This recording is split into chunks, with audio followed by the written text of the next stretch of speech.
it can give you some insight into my work and some maybe new ways to look at the work that you might have taken for granted or passed over that you see in this museum. And the works I'm going to talk about are kinds of works that are in almost any museum. So anyway, there's that. These two pieces, this one's titled How to Identify Flowering Plant Families, and then this one is Drunk Jesus Calendar. I don't really know how to kind of jump into discussing what these works are about. There's a lot of specific imagery and stuff like that. But then again, thinking about this sort of plot lines, narrative, whatever, might help you to kind of understand how I arrived at this type of interest in my work. And that has something to do with kind of a religious or spiritual curiosity.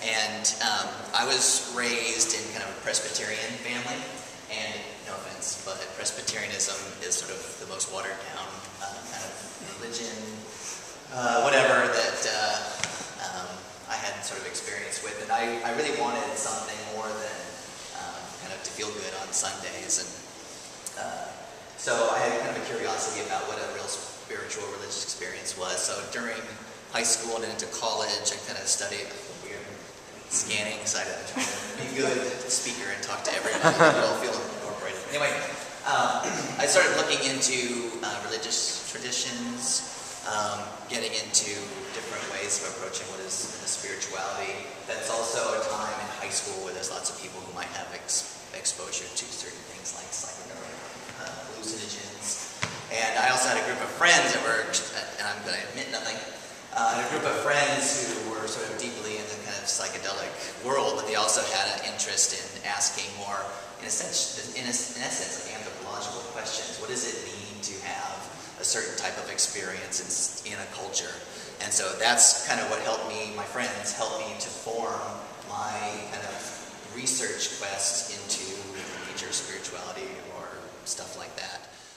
One of the things I found with shamanism was that there's a direct engagement with nature via hallucinogenic plants. And that's kind of where I dwelled for a little bit. And it kind of brought it back around to the questions some of my friends were asking about, what does it mean to have a certain type of experience in a cultural context? So I got interested in the cultural contexts that supported and kind of used these plant-based hallucinogens to have religious experiences. All of that stuff led me to kind of neotropical jungles of South America, some kind of remote regions. Everything was outside of my own cultural context. None of it really told me much about myself. And that was sort of a problem because I was doing all of this with an intention to bring it back into my work, and I didn't want to be, an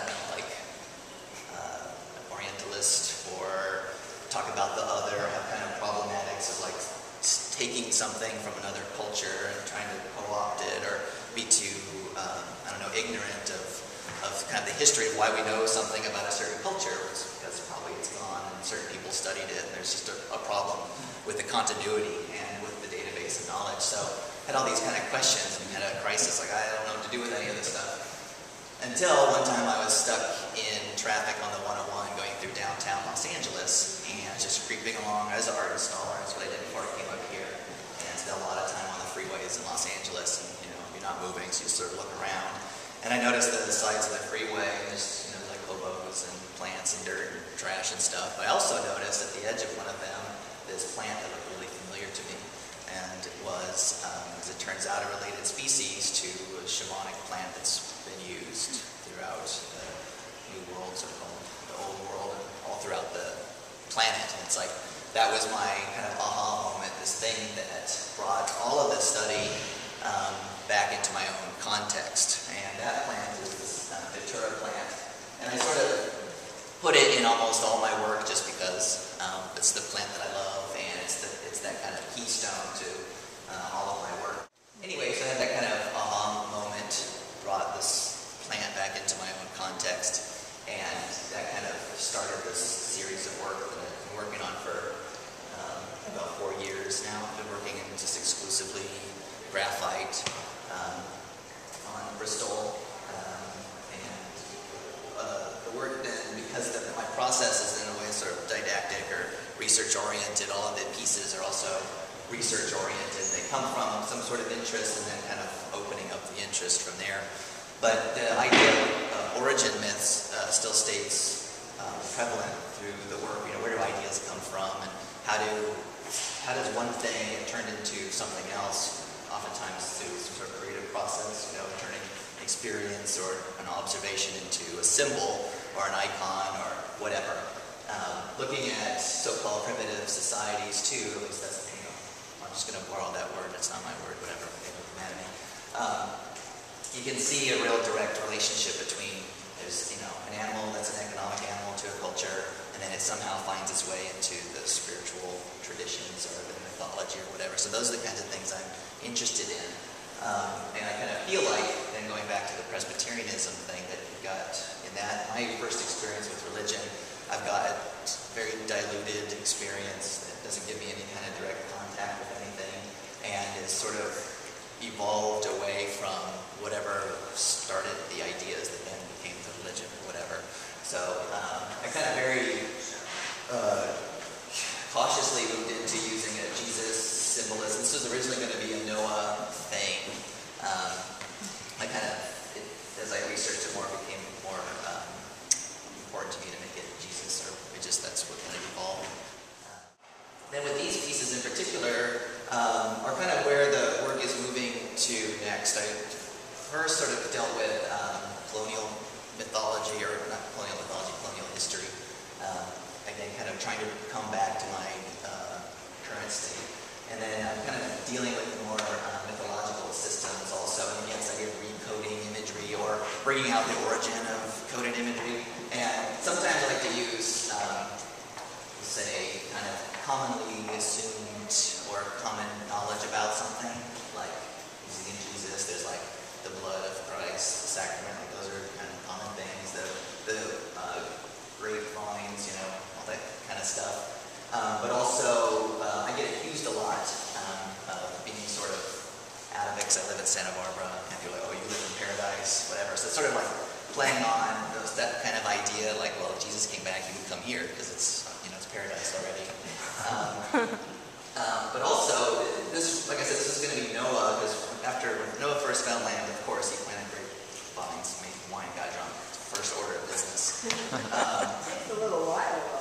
It does, but not, you know, sentence, you know. It's like he landed and then he got drunk, you know. But I was at a tasting room in Los Olivos for Stoltman, and they have a wine that they call La Croce. And I looked over and I saw this picture of a vineyard with a huge cross over it, and that's where, you know, this comes from. It's here and it's here also. And I asked them about it, and what that is a raptor perch. When you clear land to plant stuff, you have no more tall things for birds of prey to sit in. And since they're trying to grow their wines biodynamically, they want to encourage natural forms of predation. So they don't have to use pesticides or traps or poisons to kill like gophers or like starlings or other kinds of creatures like that that might eat the grapes once they've gotten ripened. So there was like a clear, that's sort of another kind of aha moment when I found the Turo on the freeway in LA, and then when I saw this kind of religious symbol kind of creeping back into contemporary experience, but meaning something totally different. I mean, they're conscious of it, that the raptor perch looks like a cross, and it becomes sort of a marketing tool. But for me, it was also a way to kind of draw attention back to essentially, you know, farming practice and how farming has a direct interaction with earth, and drawing something out of it that gives you something, you know, how that can kind of come into or be a part of a religious or mythological belief system. I did my thesis on landscape and images of landscape, and the work that sort of on the opposite side of the museum here, so I'm not going to wander over there, but you can wander over there later. You could take a look at that, had a strong influence on me, was 19th century landscape painting. Obviously, or maybe not obviously, that's kind of one of the first indigenous art forms of colonial America, at least. But also played a big part, an actual role in preserving the landscape, because it created a certain image of it as this sort of beautiful thing that was created by God, and we need to preserve it, whatever. It was also, you know, a tourist poster, because, you know, there's a big painting of Niagara, because they want you to go to Niagara, you know, and oftentimes those paintings, they look like they're uninhabited, but but they were painted from the porch of a lodge, you know, so it's like you can come and see this, you know. There's also like the Transcontinental Railroad is also being constructed, you know, well, that was connected in the 19th century, but in the 18th century we have train travel that's expanding the country and stuff like that. But, you know, that's sort of the opposite of the, we'll say, the shamanic kind of contact with the landscape, or my friends' interactions with the landscape. But one of the things that you see in landscape painting, and you'll see it in the ones that are here, they're sort of smaller examples, but in most 19th century landscape painting, like Asher Duran, Alfred Bierstadt, Church, Thomas Moran, not Thomas Cole-Hesas, but his other guys are pretty good. But you'll see the sort of far away, deep landscape, you know, which is something I kind of like to indulge myself in. And then the foreground, and the background is sort of the spiritual realm. It's supposed to give this sort of sense of this ineffable distance that only a sublime being could comprehend or create, right? And then at the same time, though, there's a rational foreground, because also in the 19th century you have botany and especially geology being created as scientific disciplines that weren't there before. And so in the foreground you'd see illustrations of specific species, right? And so there's these two distances. And it's interesting too, Aldous Huxley talked about landscape painting, traditional 19th century landscape, most kind of vision-inducing art form, because you have these this valence between this far-off distance and this extreme close-up. So he considers it a transportive and a vision-inducing thing. So my using of kind of traditional or conventional forms of representation, I'm taking it kind of the Aldous Huxley kind of heaven and hell sort of direction, as opposed to it just being like, here's where I looked at, you know. How to identify flowering plant families is kind of an illustration of that concept of direct engagement with the landscape. And the title of it is just from a book by that title that has a list of, pages of line illustrations of what leaves look like and what growth habits are of certain plants, so you can identify them. And so this guy has sort of fallen into a reverie in a pile of plants, and all of these drawings I did based on those little line illustrations. I just went through and drew one and looked for the next one and drew it, and kind of regardless of where they're supposed to grow or whatever.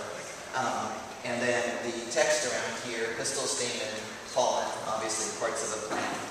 And then nodding undulation, prismatic alkaloid, those are also diagnostic terms for identifying plants. The nodding undulation would be a flower orientation habit. And then prismatic alkaloids are the bioactive chemicals in plants. So if you have plant-based medicine that's based on an alkaloid, whatever. And then he's laying sort of the Da Vinci Vitruvian Man position. I didn't add the extra legs on there, but he's got the extra arms, so he's sort of like dripping and having tracers.